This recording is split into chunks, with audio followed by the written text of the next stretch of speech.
Hello, y'all, and welcome to the YoungFolkKnits podcast, where the yarn is tangled, the projects are many, and the tea has gone cold. Things have officially gotten wild.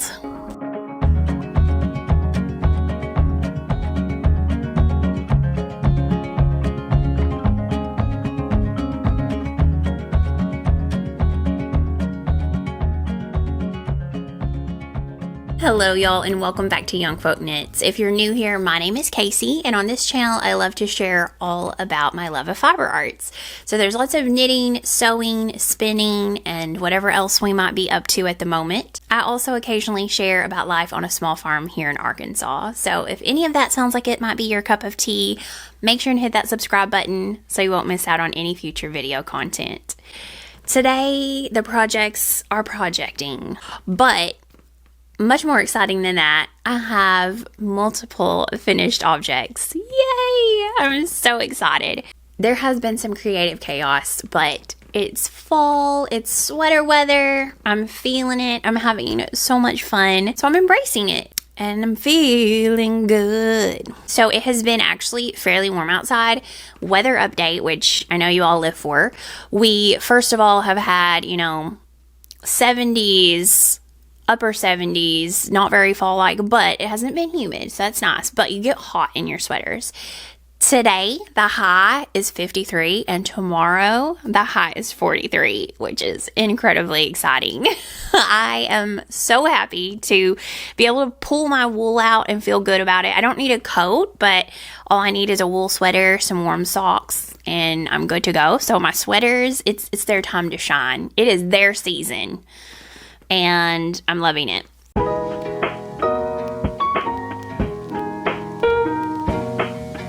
So I did finish a pair of socks, and I'm going to chat a little bit about them first.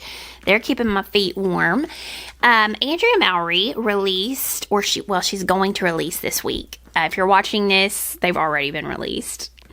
On Tuesday, the Ooey Gooey socks are coming out, and these are so much fun. They're really actually a bit of an addiction once you get started. So the color work is just enough to be really fun, but not overwhelming, because it only lasts for like 12 rows, which is perfect because you're not tired of it. You're like, okay, I'm done. You've had enough. You've had your fill, and you're ready for some stockinette single color sock yarn, not two balls rolling around everywhere. But it was really fun while it lasted. And the best part about these is that there's really cute, fun little welts at the top. So I absolutely loved these socks. I loved test knitting them. I made the 64 stitch sock that is perfect for me. And one of her samples, she used Spin Cycle Dyed in the Wool, which is a sport weight yarn for her contrast color. I used a BFL sock yarn from Hedgehog Fibers. It's a 400 yard per 100 gram sock yarn. So I like that a lot. I love the more of a woolly feel to it. I really love BFL. It's just possibly one of my all-time favorite fibers. And I think it feels great on my feet. Wool has such a great wicking property to it. They keep you warm, but they also keep you from getting too sweaty.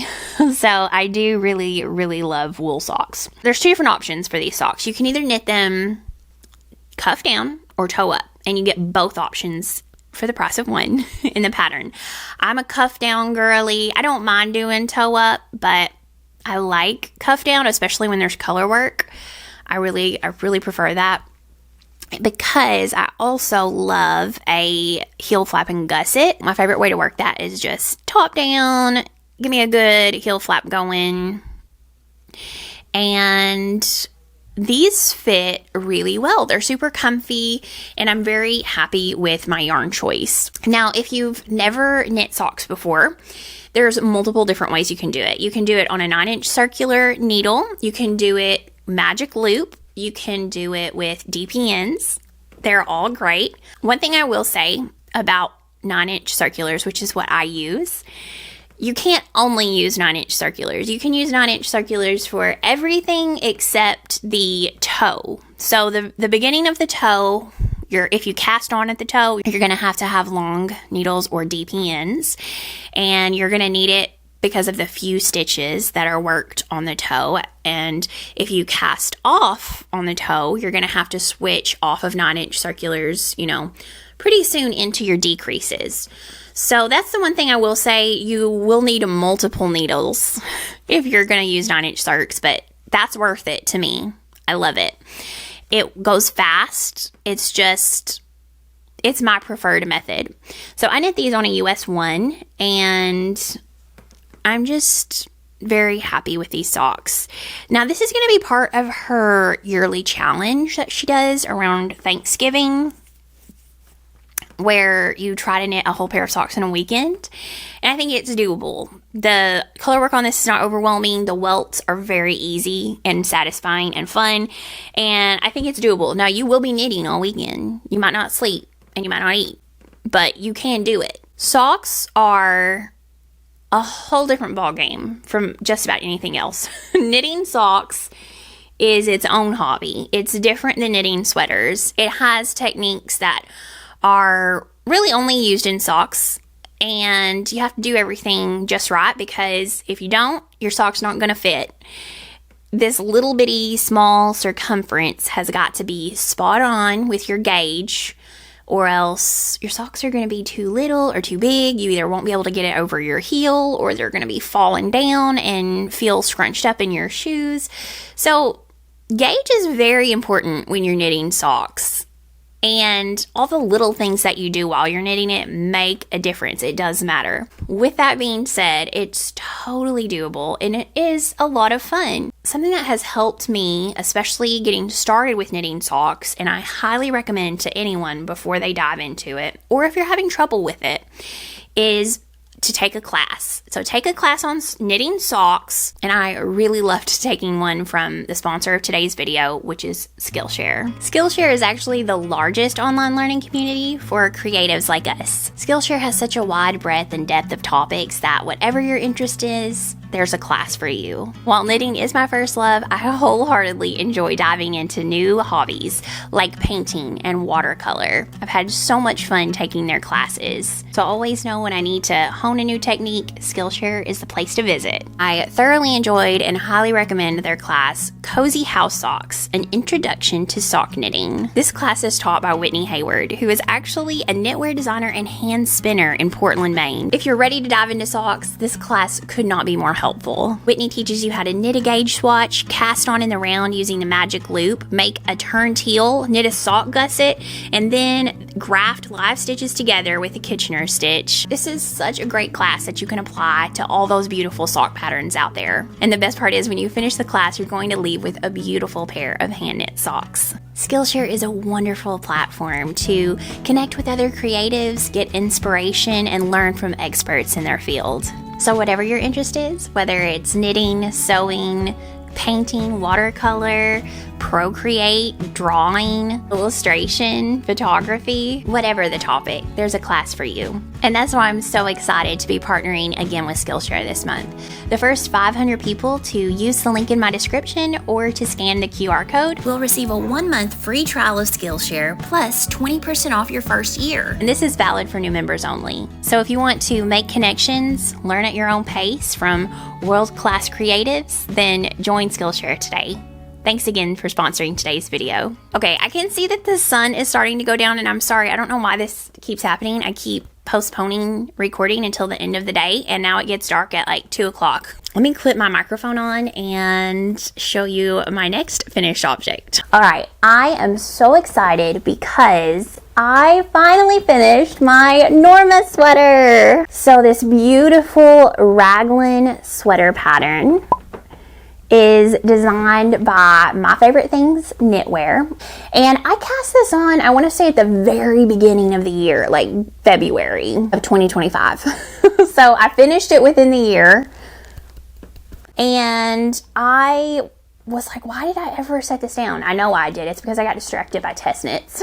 But I went back and I was feeling a little overwhelmed with how many whips I had. I went through, I frogged a lot of whips that I thought, I'm probably not ever going to finish this, or it's just going to sit here and stare at me and drive me crazy. So I went through, I frogged a lot. I, of course, didn't even think twice about this. I would absolutely have never frogged it. I really wanted it. I wanted to finish it. It is knit up in Sonder Yarn Co. Sunday Morning DK, which is a BFL and mash and blend. It's a 2-ply. It's absolutely lovely. It's a very woolly, fluffy, puffy, light yarn. But knit up at this gauge, it just has the most amazing drape, especially after blocking. It is incredibly beautiful. BFL has a luster to it that many yarns just do not have. This fiber is a beautiful, beautiful lustrous fiber, and you get a fun little halo with it. So it really fills in your color work nicely. It has some grip, which makes the color work very easy to knit. The color work on this is not difficult at all. It's just 1 by 1 or stripes. So very manageable for new to color work knitters. I do knit my color work with 1 strand in each hand. So I hold my contrast color always in my left hand. I hold my background color, so my non-dominant color, in my right hand. And that definitely makes color work knitting faster and easier. But because I do that, I'm knitting continental with this hand, and I'm already a very loose knitter. I'm an English style knitter. I flick mainly, but you know, I kind of do my own thing. I don't even know if there's a word for it, but I am English style, and I'm a loose knitter, but I'm very loose knitting continental because it's not my preferred method. So because of that, a lot of times you'll even have in a pattern, the designer will say, if you're knitting color work, go up a needle size so it won't be too tight.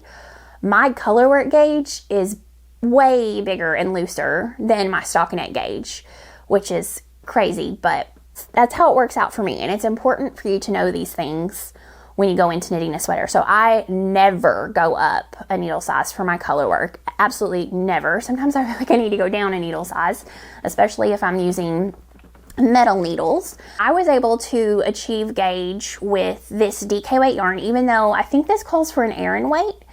And I actually went down to a US 7 for my sweater. I did stick with the 6 for my ribbing, and all of that turned out pretty well. One thing I will say, this is meant to be an oversized sweater. That's the way it was designed, and you can definitely tell that in the depth of the armholes. Excuse me. So the armhole depth of this sweater is pretty significant, and I thought about splitting for sleeves earlier. I actually split for sleeves earlier than the pattern told me to, and it's still a very deep armhole. The nice thing about this is that you're not following a chart per se, so that, you know, like on the halibut sweater, you've got this long fish that you need to finish before you split for sleeves, and your yoke depth is humongous, but you need to do that or it's going to be messed up. So I was happy that that's not the case, because these are just stripes. You know, you could easily split for sleeves before or after the stripe sequence, and I just kind of split when I wanted to, and I feel like next time I would split sooner, if that makes sense. I did 5 stripes for the body, so that's the length that I did, and I'm so happy with it. It's definitely not a long sweater, but it still has that boxy look to it, and I was really excited. So I was knitting it, I was just knitting along, chugging along, and I tried it on, and I realized I had just kind of let it get away from me, and I had knit this sweater pretty long. Here, let me put a clip in of me trying it on and trying to decide what to do. Okay, I need your help. I am knitting my Norma sweater, and I just started the ribbing. So you end the repeats after doing 11 rows of stockinette, and then you start the ribbing. So I can either have, this is going to end up being longer, like it'll come to right here, or should I rip back all the way to before this stripe starts and start my ribbing and it be exactly this long right here? And I really wanted originally for it to be like a boxy, square, sort of cropped-ish, not cropped, not like belly button cropped, but like shorter in length, and I went too far with it. So now, should I just keep going and it be an oversized, longer sweater that, you know, comes all the way down to right here? Or should I rip back and it be ribbing.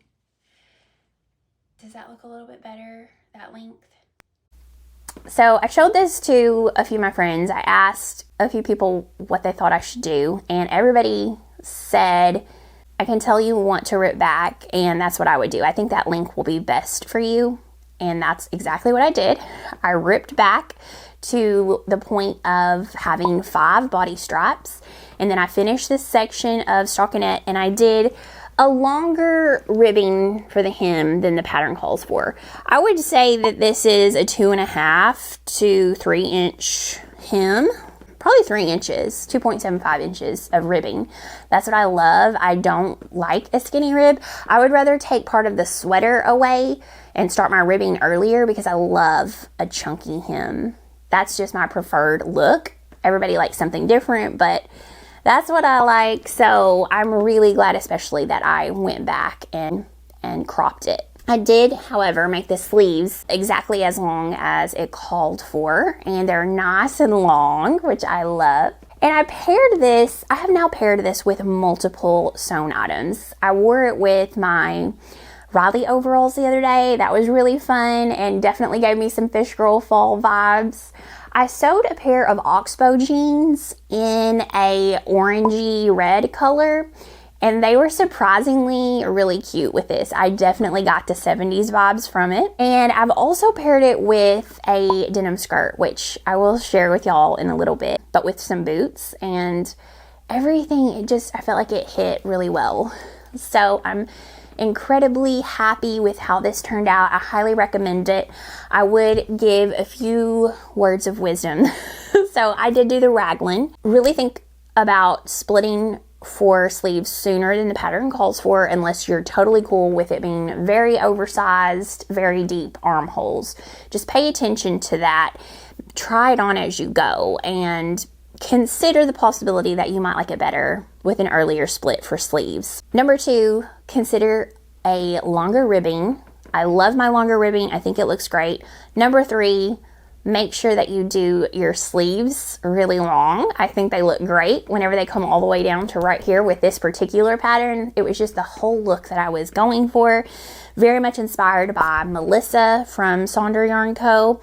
I think we both cast on Norma's pretty close to the same time. We both used similar yarn. She used Sonder yarn, but I think she used some of her mohair with her fingering base for this one. I'm trying to remember. But anyway, I loved the fit of hers, and I definitely wanted something similar with the sleeves.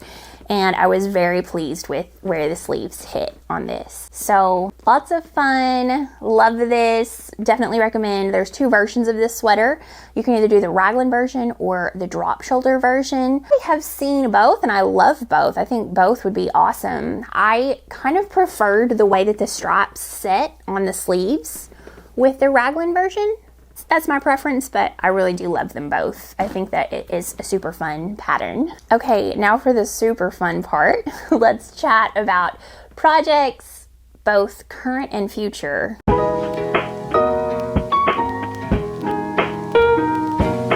right, I don't even know where to start. I just had a mental whack there. So I have a few test knits that are secret test knits, and I will be working on those over the next 3 months. And I can't really share a lot about those, but I have shared some of my yarn choices, and I'm so excited. Those are going to be taking up some of my time, but I am happy that I've got a long enough time period for the test knits. I'm happy that that's going to give me the opportunity to still continue to knit on some other things and those things that I can share with you. So first of all, I have a new project that I have been working on, and I have a full project video that I'm doing, a vlog of the entire process. So I won't go into too much depth, but I will just show you what I'm working on. So I think it's super fun because it's in my Shop Knitting Nelly mushroom bag.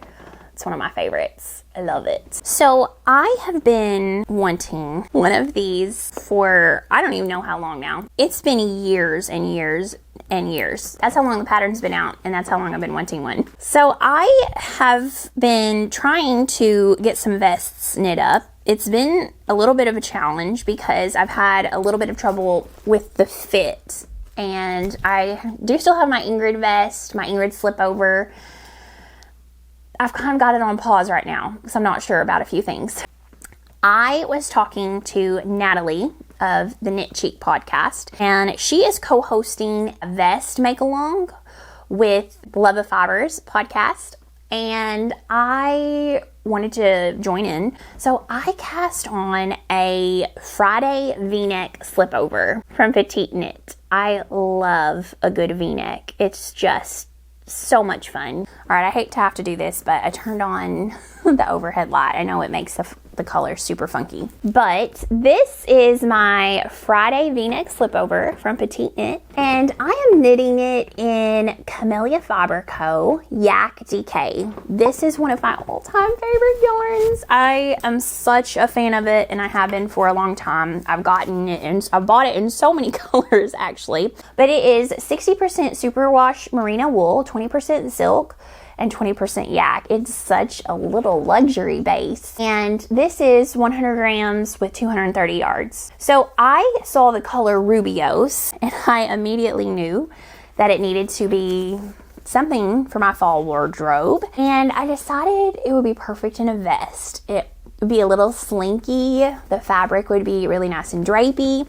And I wanted to do a contrast color ribbing for the v-neck and the armholes, not for the bottom. But when I saw Sylvia's color elderberry tea, I knew that was it. She actually helped me pick this one between a couple of different yarn colors that she had that were in the purple family. And she very kindly gifted me this yarn for this project. I love Sylvia. She is so sweet. I cast on immediately and have been having so much fun knitting it. It's such a great pattern because you've got 2 rows. Broken rib is 2 rows. 1 row is knit, and if you're knitting flat or if you're knitting in the round, it doesn't matter. You knit 1 round, the next round you knit 1, purl 1. You knit 1 round, you knit 1, purl 1. So now that I've connected it, I've joined it in the round, I don't even need my pattern. I'm just knitting the body. It's got a super lovely deep v-neck, and I think that that's gonna go so well with some really fun collared shirts that I have. I feel like this color is such a wonderful autumnal color, and it's gonna work really well with so many different things in my wardrobe. So I am knitting it on a US 6 needle, and that's working out really well for me. Natalie is knitting not the v-neck version. She's knitting the regular crew neck, and I think that one is really cute too. Okay, I've also cast on a Rosie sweater. So I believe I mentioned Melissa from Sonder Yarn Co. We both wanted to knit the Rosie sweater. We wanted to cast it on together, but we didn't necessarily feel like we were at a point where we could commit to immediately finishing it, like just working straight through it. So we thought, okay, let's do this together. Let's cast on right after Rhinebeck, but let's not make any rules. We don't even have to finish it if we don't want to finish it. There's no pressure. That's what we both needed because we're both very busy. She's a yarn company owner. She just stays incredibly busy. And I have so many commitments as well that it just felt nice to not put any pressure on ourselves. We're both using Sonder yarn. So I can't use mohair. The pattern calls for a mohair and fingering weight yarn. It's just never an option for me because I'm allergic to mohair, which is incredibly depressing. So I like to sub in a Surrey. The problem with that is you cannot get the same gauge with a lace weight Surrey because it's so much thicker than a lace weight mohair. It's almost like 1.5 or 1 2/3 compared to a lace weight mohair. So I have consistently had trouble trying to figure out how to get gauge on these patterns that I want that fluff, that halo, that beautiful drape of a mohair, but in a Surrey. And Melissa has got a new yarn, newish. She's had it for a little bit, but it's new. I haven't got to try it yet. This is the Haven base. So it's a lace weight wool yarn, and combining it with the lace weight Surrey is giving me the perfect gauge to sub in for mohair and a fingering weight yarn. So I am using, let me grab my colors here. So for my main color, I have got the offline color and grayish for my Surrey. The lace weight yarn is actually 75% Falkland and Merino, 12.5% BFL, and 12.5% Mashroom. So it's lovely. It's so soft. It's softer than the Sunday Morning DK, and the 4-ply is just, it's beautiful. And talk about amazing when you throw in that Surrey, whew, luxurious. And for my contrast color, I have got Edible and Bear Hug. So super fun brown rust leaning color. Now the construction of this is really fun. You cast on and work this in drop shoulder fashion. So I've actually cast on, I've done all of my short rows, and now I'm just working the length. And then you're going to cast on, work your front shoulders, you'll join it, and then you're gonna join in the round and start working raglan increases. So when you start that strip of color work, that is not gonna be knit flat. You're gonna be able to do that in the round because you switched to raglan. So ingenious. I am very excited to see the fit of this sweater. I've never done, now I've done a lot of compound raglans, I've done circular yoke turned raglan. Never have I ever done a drop shoulder turned raglan sweater. So this is new to me. It's exciting. I love it. This brings the joy to knitting, you know, trying something new for me. I really enjoy that. And I cannot tell y'all enough how amazing this fabric is. I'm so pleasantly, I want to say pleasantly surprised, but I knew it was going to be great, but honestly, it's even better than I thought it was going to be. It's just so good. So I'm going to continue to work on that right now. It's just super easy stockinette. I'm just knitting back and forth flat until I hit a certain length, and that will be a very easy project to have without having to look at the pattern for now. The other project I'm knitting on is a Kelly sweater. So this is a pattern by Colibri, Joanna Garish, and it's a really fun plaid. It's hard for me to choose a project to work on because I just feel like all of these projects are endorphin inducing.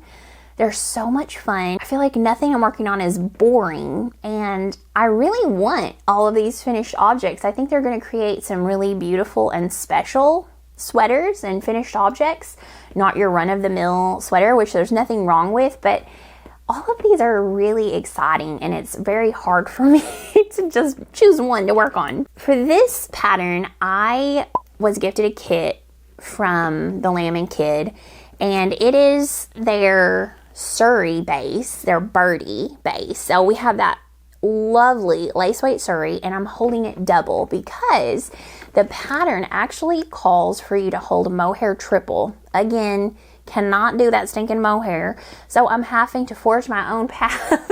And instead of holding it the yarn triple, holding the Surrey double is perfect to achieve gauge. So I am knitting this. It's top down, so easy. You're just knitting stripes. It's raglan. You know, you're going to be working in the round. Lovely, lovely, lovely. Then you're going to go back and you're going to add in your stripes that are like the grids for your sweater. So I'm looking forward to doing that. I actually think that's super fun. I've done it for a few different accessory patterns before, and I enjoy it. I am fixing to give this a little bit more love because I think it's going to knit up really quick. I mean, the gauge on this, you have got a really large gauge. I'm knitting this on US 9s. Yeah, I'm knitting this on US 9. I pulled out my 32-inch circulars, so I'm fixing to switch it over to that. And I feel like this is going to be really fun and perfect for Fish Girl fall. The plaid, the green and the blue, it gives me very, very Fish Girl fall vibes. So in case you are new here, I am hosting a knit along, or make along actually, with my friend Ashley from Design by So and So, and we're just knitting fun things, or sewing, or spinning, or painting, or beadwork, whatever you want to do. If it gives you Old Man Fisher vibes, then it's perfect.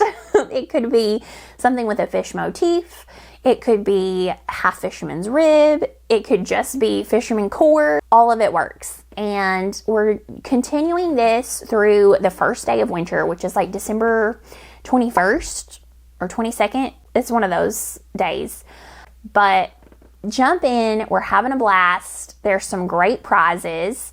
So yes, this is another Fish Girl Fall project for me. I want to show some sewing.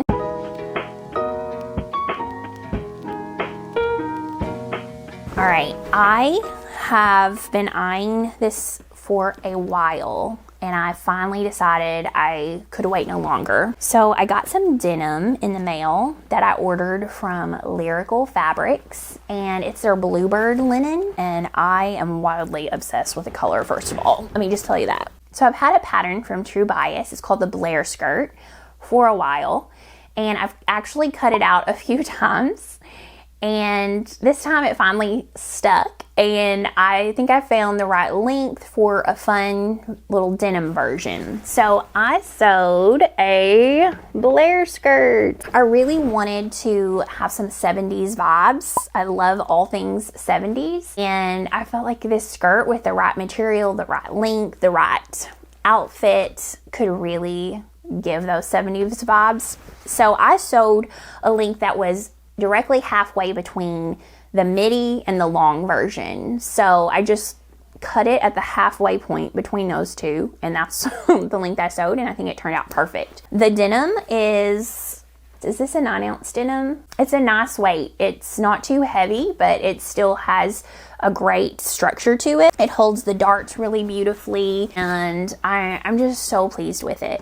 I used some brass buttons, jean buttons, and hammered those on, and I have so far paired it with boots, chunks, sweaters, all different things, and I've loved it with everything I've tried it on with. So I think this is going to be fall staple, and I'm very happy with how it turned out. I did have to do my button bands like 3 times because I'm a perfectionist, and they were getting a little bit wonky, which was not okay with me. And after the 3rd time, I was like, it's just, that's it. I am okay with it at this point, but I'm happy with it. I'm happy with it. It's good. And I feel like my hem turned out so clean and nice, and I'm excited. I'm really, really loving how a lot of the knitted pieces and sewing pieces are coming together. I'm trying to be very intentional with the sewing pieces that I choose, because I want them to be something that works well with my knitted treasures. And I'm happy with how all of that is going at the moment. Okay, before I go, let's chat a little bit about what I've been reading.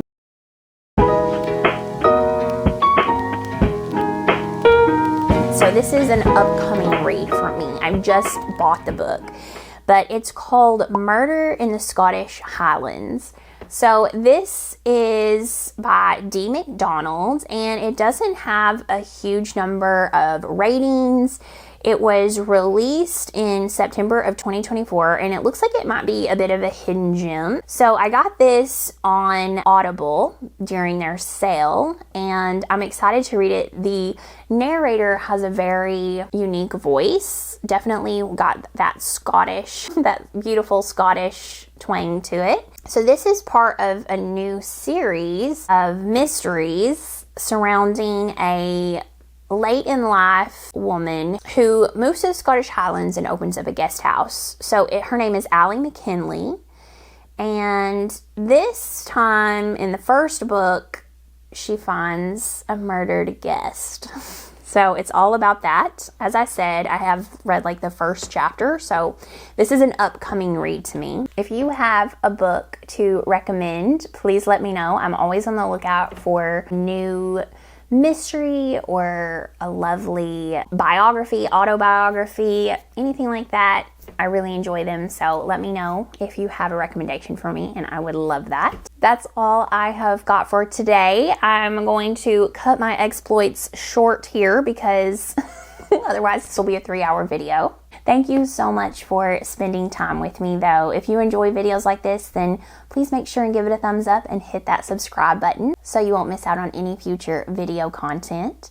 And let me know what you're making. That way it feels really fun. It feels like it's more of a knit and chat with friends, and I love this community. So let me know what you're knitting. I think it's super fun to hear about the patterns that you pick, the projects, the yarn that you choose to knit it in, the colors. It's all extremely inspiring, not just to me, but I think others who read the comments as well. So lay it on me.